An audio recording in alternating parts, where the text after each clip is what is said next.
നമസ്കാരം. മുഖ്യമന്ത്രി ബീരൻ സിംഗ് ചെയ്തതുപോലെ കഴിഞ്ഞ 19 മാസക്കാലമായി തുടരുന്ന വംശീയ കലാപത്തിൽ പ്രധാനമന്ത്രി മോദി എന്തുകൊണ്ട് മണിപ്പൂർ സന്ദർശിക്കുന്നില്ലെന്നും മാപ്പ് ചോദിക്കുന്നില്ലെന്നും കോൺഗ്രസ് നേതാവ് ജയറാം രമേശ് ചോദിച്ചു. എന്തുകൊണ്ടാണ് പ്രധാനമന്ത്രിക്ക് മണിപ്പൂരിൽ പോയി ഇതേ കാര്യം പറയാനാകാത്തത്? രാജ്യവും ലോകവും ചുറ്റി സഞ്ചരിക്കുമ്പോഴും അദ്ദേഹം സംസ്ഥാനം സന്ദർശിക്കുന്നത് ബോധപൂർവം ഒഴിവാക്കിയിരിക്കുകയാണ്. മണിപ്പൂരിലെ ജനങ്ങൾക്ക് ഈ അവഗണന സഹിക്കാൻ കഴിയില്ല എന്നും ജയറാം രമേശ് പറഞ്ഞു.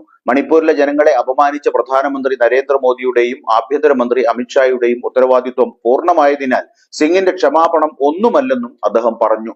2023 മെയ് 3 വടക്ക് കിഴക്കൻ സംസ്ഥാനത്ത് വംശീയ കലാപം പൊട്ടിപ്പുറപ്പെടുന്നതിന് ശേഷം മണിപ്പൂരിനെ കുറിച്ച് മോദി ഒന്നും പറഞ്ഞിട്ടില്ലെന്ന് അദ്ദേഹം പറഞ്ഞു. എന്തുകൊണ്ടാണ് മോദി MLA-മാരെയും രാഷ്ട്രീയ പാർട്ടി നേതൃത്വത്തെയും ജനങ്ങളെയും കാണാത്തത്? ക്രമസമാധാനവും ദുരിതാശ്വാസ ക്യാമ്പുകൾ സ്ഥാപിക്കലും സർക്കാരിന്റെ ഭരണഘടനാപരമായ ഉത്തരവാദിത്വമാണെന്നും അങ്ങനെ ചെയ്യുന്നത് ഉപകാരമായി പറയേണ്ടതില്ലെന്നും ജയറാം രമേശ് കൂട്ടിച്ചേർത്തു. കഴിഞ്ഞ 19 മാസങ്ങളിൽ തോക്കുകളും ഗ്രനേഡുകളും കൈവശം വെച്ചിരിക്കുന്ന ചില സായുധ സേനകളെ മുഖ്യമന്ത്രി പ്രോത്സാഹിപ്പിച്ചിട്ടുണ്ട്. ഇതുവരെ സംസ്ഥാനത്ത് നടക്കുന്ന സംഭവങ്ങളുടെ ഉത്തരവാദിത്വം ഏറ്റെടുക്കുന്നില്ല എന്നും ജയറാം രമേശ് കൂട്ടിച്ചേർത്തു. സംസ്ഥാനത്തെ വംശീയ ആക്രമണങ്ങളിൽ മണിപ്പൂരിലെ ജനങ്ങളോട് ഖേദം പ്രകടിപ്പിച്ച് മുഖ്യമന്ത്രി ബീരൻ സിംഗ് എത്തിയതിന് പിന്നാലെയായിരുന്നു ജയറാം രമേശ് പ്രതികരിച്ചത്.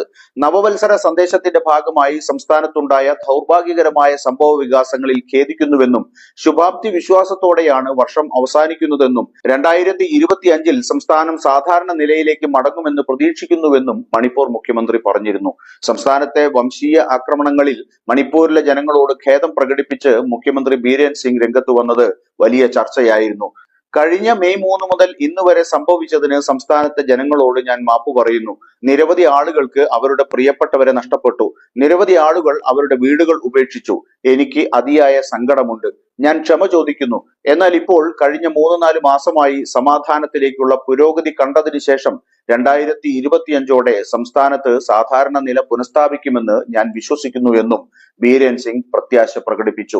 മുഖ്യമന്ത്രിയുടെ മാപ്പ് മെയ്തേയികൾ സ്വീകരിച്ചെങ്കിലും ന്യൂനപക്ഷമായ കുക്കികൾ അത് നിരാകരിച്ചിരിക്കുകയാണ്.